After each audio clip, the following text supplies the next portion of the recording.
بسم اللہ الرحمن الرحیم رب اشرح لی صدری ویسر لی امری واحلل عقدۃ من لسانی یفقہوا قولی۔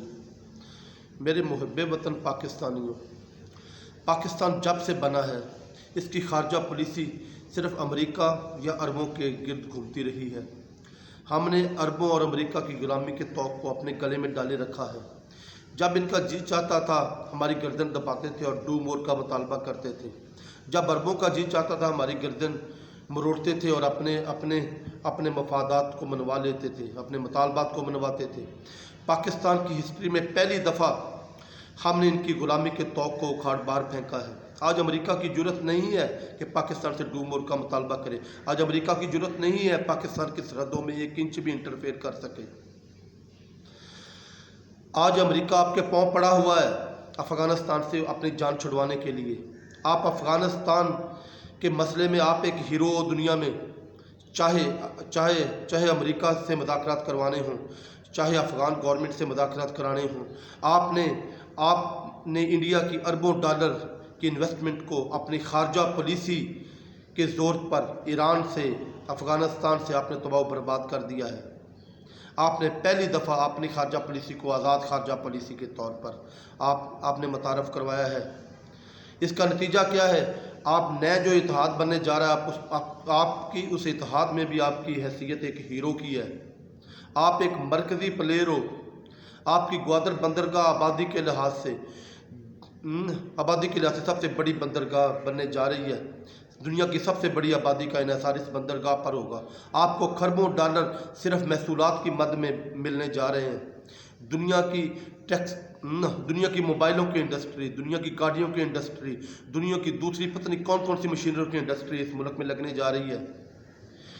اس کے برعکس ٹیکسٹائل کی انڈسٹری بھی آپ نے تو بنگلہ دیش بجوا دی تھی، سری لنکا بجوا دی تھی۔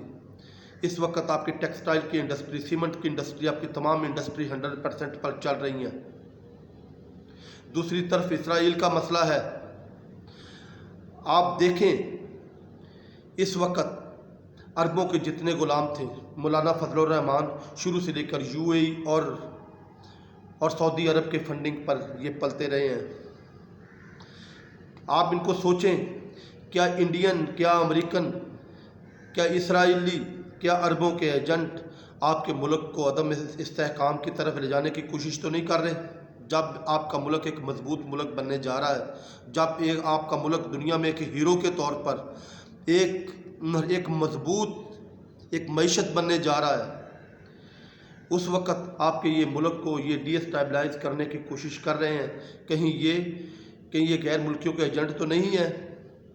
آپ کے وزیر اعظم نے تو صاف اعلان کر دیا کہ جیتے جی وہ اسرائیل کو تسلیم نہیں کرے گا۔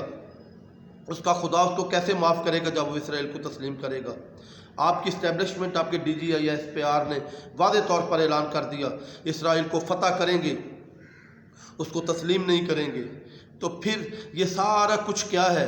یہ سارے جلسے جلوس، یہ سارا شور کس لیے ہے؟ یہ آپ کے ملک کو ان غیر ملکی اسٹیبلشمنٹوں کے اشارے پر عدم استحکام کرنے کی سازش تو نہیں ہے؟ میرے پاکستانیوں، پہچانو ان کے چہرے کو۔